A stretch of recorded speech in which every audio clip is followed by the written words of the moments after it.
নরসিংদীর বাজারে ফলের দাম চড়া। দেশীয় ফলের দাম কিছুটা কম হলেও আমদানিকৃত ফলের দাম তুলনামূলক বেশি। দাম বেশি হওয়ায় বাজারে বিদেশি ফলের ক্রেতা সংকট দেখা দিয়েছে।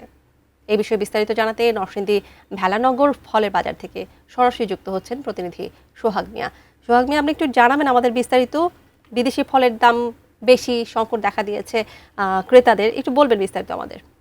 ধন্যবাদ আপনাকে। আমি রয়েছি নরসিংদীর বেলানগর ফলের বাজারে। আর এখানে নরসিংদীর বিভিন্ন বাজার ঘুরে আমরা দেখেছি যে ফলের দাম তুলনামূলকভাবে একটু বেশি, আর দেশীয় ফলের দাম কিছুটা কম হলেও যে আমদানি করা যে ফলগুলো রয়েছে সেই ফলগুলোর দাম অনেক বেশি। এবং এখানকার যারা সাধারণ ক্রেতা রয়েছেন তারা বলছেন যে ফলের দাম বেশি হয় তাদেরকে আসলে নিত্য প্রয়োজনীয় যে জিনিসগুলো রয়েছে সেগুলো কেনার পর ফল কেনার টাকাই থাকছে না।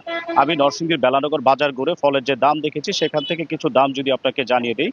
এখানে বিভিন্ন প্রকারের আপেল বিক্রি হচ্ছে 300 থেকে 380 টাকা, কমলা বিক্রি হচ্ছে 320 থেকে 350 টাকা। এছাড়া এখানে মালটা বিক্রি হচ্ছে 250 টাকা, আনার বিক্রি হচ্ছে 500 থেকে 600 টাকা। এছাড়া কালো আঙ্গুর বিক্রি হচ্ছে 500 টাকা এবং সবুজ আঙ্গুর বিক্রি হচ্ছে 350 টাকা। এবং ভ্রাম্যমাণ কিছু দোকান রয়েছে, সেই দোকানগুলোতে তরমুজ বিক্রি হচ্ছে 40 থেকে 50 টাকা কেজি করে।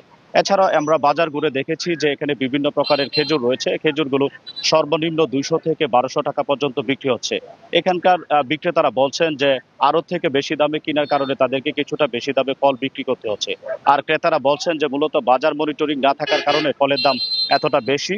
তারা জেলা প্রশাসনের কাছে দাবি জানিয়েছেন যে বাজারগুলো মনিটরিং করে ফলের দাম যাতে নিয়ন্ত্রণে রাখা হয়। তো এই ছিল নরসিংদী থেকে আমার কাছে সবশেষ। তানিয়া।